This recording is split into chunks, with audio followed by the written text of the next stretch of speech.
Good morning, children. Our topic for today's video is a poem from our textbook. The name of the poem is The Ghost, which was written by Keki and Daruwala. So let's begin. Before starting the poem, let's know something about the poet. Keki and Daruwala is an Indian poet and a short story writer. He is considered an important socially conscious voice in the literature of post independence India. Some of his famous work include Love Across the Salt Desert, The Mapmaker, The Keeper of the Dead, and A House in Ranikhet. He is a recipient of the Sahitya Academy Award and the Padma Shri. Now let's know about the poem, The Ghost. So before starting the summary of the poem, I would like to know, children, that what do you know about ghosts? Who is a ghost? So, I would like to tell you that in folklore, a ghost is a soul or spirit of a dead person or animal that can appear to the living.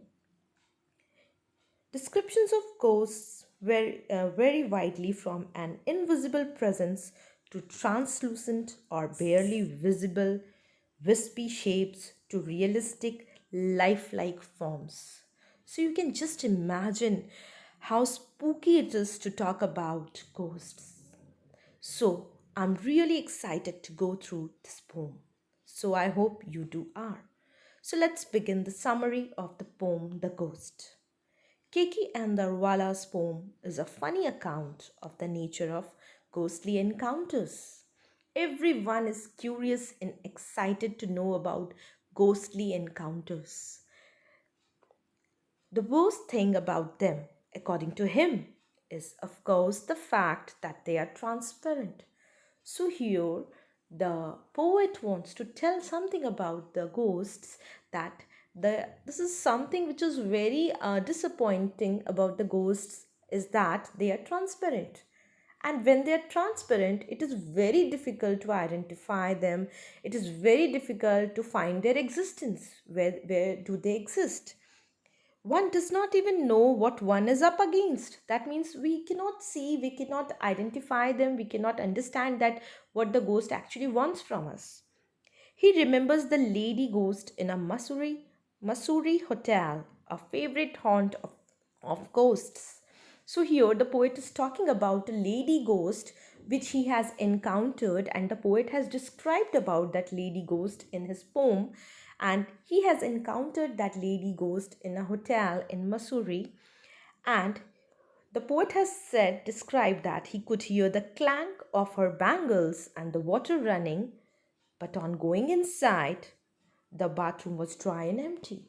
So the poet makes us feel very scary when the poet describes that when he was in a hotel in Missouri, he could hear the clank of her bangles and the water running.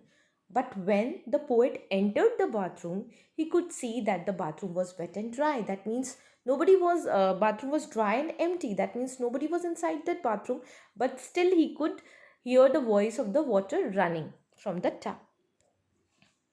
Now the poet has described some other stories. He also tells tale of ghosts in a forest, another preferred address for them. So the another preferable place where a ghost likes to stay is forest. Forest guards apparently saw one that was only having an eyebrow and goatee, and another that was just a floating dhoti. So here has the poet has made a rhyme with goti and dhoti, and he has described another incident where he had encountered the ghost in the forest, one with the eyebrows and goti and the another with a dhoti. The poet also mentions how animals and birds act oddly in the presence of ghosts. We all know that the animals uh, they could just react to the presence of ghosts more than us. The poem ends abruptly as the poet admits to have been scared simply by talking on this subject. So this is something very humorous. First, the poet has made this topic, and then he ends up the poem by saying that he himself is very scared while talking about the ghost. So I hope you like this video. It is a very interesting topic to talk about. Thanks for watching the video.